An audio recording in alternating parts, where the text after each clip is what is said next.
Halo semuanya, kami dari kelompok 7 dengan saya sendiri Michael Nathan dengan NIM 108-24051. Saya Saidania dengan NIM 108-24009. Perkenalkan, saya Andreas dengan NIM 108-24015. Dan saya Natasha Thea Gloria dengan NIM 102-24005. Dan pada kesempatan kali ini, kami akan menjelaskan mengenai proyek periode kami tentang game edukatif berbasis Roblox Studio dengan tema escape room yang mengajarkan prinsip dasar sains. Selamat menyaksikan! Kalian tahu nggak sih, Indonesia tuh merupakan negara dengan pasar game online terbesar kedua di dunia setelah Cina dan diikuti oleh Amerika Serikat. Nah, hal ini didukung oleh data yang menunjukkan bahwa jumlah unduhan game online di Indonesia tuh udah mencapai 3,45 miliar pengguna. Nah, salah satu game online yang diunduh ini merupakan Roblox yang persentasenya cukup tinggi dan target audience utama mereka tuh merupakan anak-anak. Nah, hal ini juga didukung nih oleh data dari Badan Pusat Statistik atau BPS pada tahun 2023 yang menunjukkan kalau jumlah anak berusia 0-18 tahun itu tuh mendominasi pasar game online di Indonesia mencapai 46,2%. Nah, namun sangat disayangkan bahwa game edukatif di Indonesia tuh masih sangat minim nih dikembangkan. Oleh karena itu, kelompok kami ingin mengembangkan dan merancang game edukatif berbasis Roblox Studio yang menerapkan prinsip-prinsip dasar fisika. Nah, untuk tujuan penelitian kelompok kami nih, yang pertama, yaitu merancang game edukatif berbasis Roblox yang menerapkan prinsip dasar fisika. Yang kedua, yaitu menguji kelayakan awal game melalui demonstrasi untuk evaluasi aspek desain dan juga pengalaman bermain secara keseluruhan. Nah, karena kami akan merancang sebuah game, kami menggunakan metode design thinking dalam membuat skema dan juga alur desain game tersebut. Yang pertama itu adalah empathize, di mana kami akan mengamati preferensi pengguna. Kedua itu adalah divine, kami akan merumuskan prinsip-prinsip dasar fisika sains. Yang ketiga itu adalah idea, di mana kami akan membuat fitur-fitur atau ide-ide kreatif dalam mengimplementasikan prinsip-prinsip fisika tersebut. Nah, keempat itu adalah prototype, kami akan merancang game escape room tersebut dalam Roblox Studio. Kelima itu adalah tes, di mana kami akan menguji kelayakan tersebut dan mengevaluasinya. Tentu dalam bagian tes tersebut, kami juga akan melakukan metode kualitatif, di mana kami akan melakukan wawancara dengan orang yang akan mencoba game tersebut untuk dievaluasi ke depannya.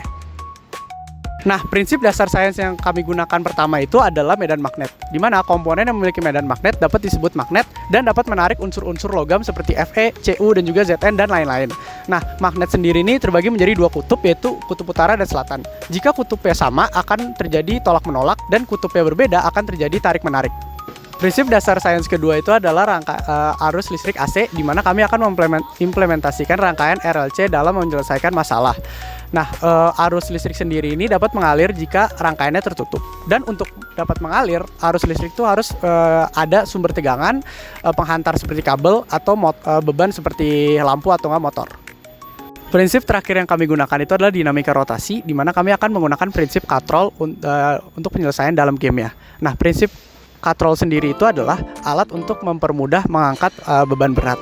Nah, prinsip katrol sendiri itu adalah mengubah arah gaya, di mana gaya yang diberikan akan diubah menjadi arah yang akan mempermudahkan dalam mengangkat beban berat.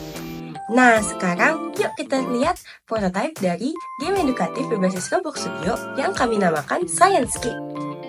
Sebelumnya, disclaimer dulu bahwa game ini tuh masih dalam tahap development, sehingga masih ada error atau bug yang mungkin akan mengganggu gameplay experience. Jadi, saran dan tanggapan dari kalian ini akan sangat membantu dan menjadi bahan evaluasi dari kami. Udah penasaran kan? Yuk, langsung aja kita lihat. Ini adalah Sciencescape. Tampilan awalnya kalau kita masuk ke dalam Roblox. Pertama ada description-nya juga, dan ayo aja kita langsung masuk. Oke, jadi tampilan awalnya itu kita tuh disetting di dalam suatu rumah yang kayak terbengkalai atau abandoned. Nah, di sini objektifnya tentunya untuk keluar dari rumah tersebut, tapi menggunakan prinsip dasar sains. Di sini akan ada magnet yang bisa diambil. Dan magnet ini akan kita gunakan untuk mengambil paku yang ada di kursi.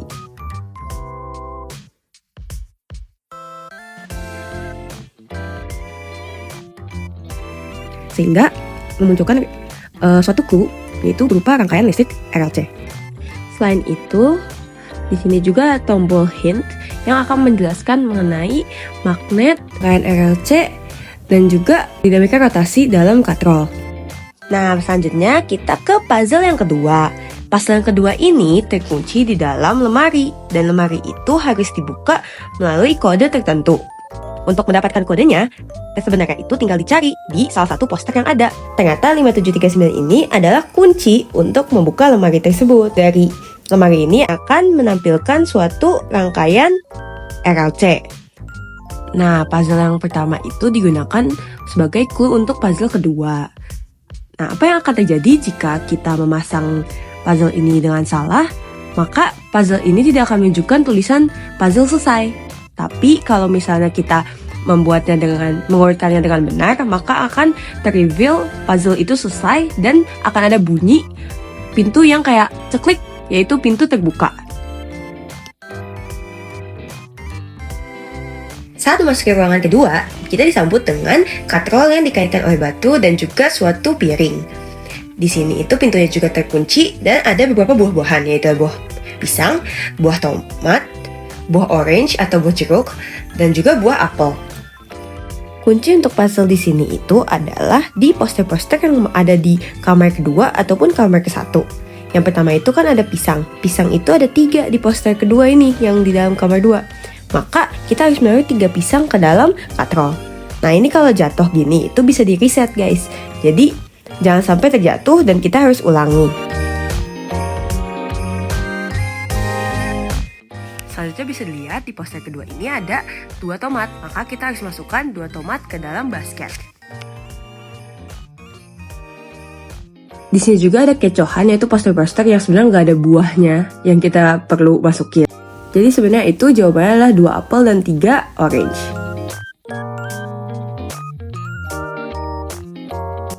Setelah semuanya dimasukkan, katrol akan mengalami keadaan seimbang antara batu dan juga buah-buahannya. Dan kita akan bisa membuka pintu untuk keluar.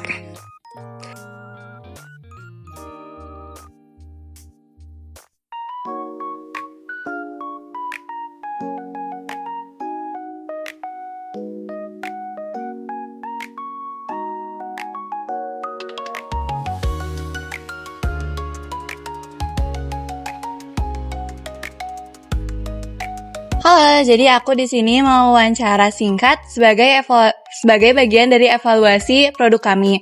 Boleh tahu gak nama kamu siapa dan jurusannya dari mana? Halo semuanya, nama aku Nadine Adifa dari jurusan Fisika. Buat verifikasi, kamu tadi udah nyobain main kan ya? Ya, aku udah nyobain main tadi. Gimana pendapat kamu tentang keseluruhan dari game ini? Menurut aku gamenya tuh bagus banget ya, apalagi ntar kalau dimainin sama anak-anak kan seru sebagai escape room gitu, apalagi konsep-konsep yang kalian pakai tuh kayak puzzle ini pakai misalkan seri listrik gitu, terus misalkan mau keluar dari escape roomnya harus pakai sesuatu kayak katrol ataupun magnet, itu bagus sekali. Oke. Waktu kamu main, petunjuk sama cara interaksinya itu mudah dimengerti gak? Waktu aku main petunjuknya bagus banget, soalnya udah jelas gitu kayak kita dikasih magnet, berarti kita cari sesuatu yang bisa kita ambil pakai magnet gitu. Terus habis itu kita dikasih petunjuk, ini misalkan ini petunjuk kita harus melakukan seri listriknya seperti ini, nanti kita ikutin sesuai petunjuknya. Juga ada yang katrol juga kan gitu. Oke, kan kamu dari jurusan fisika nih. Menurut kamu gimana sih tentang konsep atau prinsip yang kita pakai? Kan kita tuh pakai dinamika rotasi kan. Menurut kamu itu gimana aplikasinya? Nah, ya kan prinsipnya udah lumayan bagus nih aplikasiinnya. Apalagi kan ini untuk dihubungkan kepada anak-anak misalkan, karena ini game juga. Berarti kalau banyak sebenarnya nggak tahu kalau katrol tuh kayak termasuk dinamika rotasi, jadi itu sendiri udah bagus menurut aku. Menurut kamu visual yang tadi kita pakai tuh kayak gimana sih? Kayak ada yang terlalu gelap kah atau bikin bingung kah, gimana? Sejauh ini pas aku main mungkin emang ya tergantung device-nya juga, ada mungkin kegelapan karena itu escape room juga. Kalau visualnya menurutku udah sepadan juga bagus. Oke. Kalau gitu pertanyaan terakhir nih. Ada kalau misalnya ada yang harus diperbaiki atau ada fitur yang ditambahkan, kamu bakal gimana nih? Kayak apa yang harus diperbaiki dari game ini? Mungkin ada 2 kali ya. Tadi pas aku main untuk bagian katrolnya, mungkin itu tadi udah bener aku harus masukin apa aja yang buat katrol itu. Cuman ada mungkin masalah di codingnya. Kalau aku jatuh buahnya nggak buka-buka. Terus yang satu lagi menurutku untuk bagian hintnya itu kan udah dikasih tahu. Cuman mungkin lebih bagusnya saat kita kayak sedang menjalani puzzle-nya, kita dikasih hintnya satu-satu daripada satu buku langsung gitu. Oke. Oke, jadi itu pertanyaan terakhir dari wawancara ini. Terima kasih banyak ya kamu udah mau nyoba main. Saran dan evaluasi dari kamu ini pasti bakal kita tampung buat evaluasi ke depannya. Nah, jadi kesimpulannya, game yang kami kembangkan ini udah berhasil ngangkat konsep escape room yang seru dan sambil tetap ngasih nilai edukatif lewat penerapan prinsip-prinsip dasar fisika. Visualnya udah pas, petunjuknya jelas, dan keseluruhan gameplaynya pun dinilai seru. Namun, masih ada beberapa kekurangan yang perlu diperbaiki, seperti bagian katrol yang secara konsep sudah benar, tapi masih terkendala secara teknis karena pintunya belum terbuka karena masih ada objek yang jatuh. Selain itu, fitur hint yang sekarang masih diberikan secara sekaligus dalam satu buku dinilai akan lebih efektif jika diberikan satu persatu saat puzzle dijalankan. Saran kedepannya, kami akan mencoba memperbaiki masalah teknis pada sistem katrol dan mengembangkan fitur magnetnya agar bisa kerasa lebih nyambung saat main. Dan untuk fitur hint, kami juga berencana membuatnya dalam bentuk pop-up supaya lebih interaktif dan membantu pemain secara bertahap. Sekian dari kelompok kami. Terima kasih sudah menyaksikan.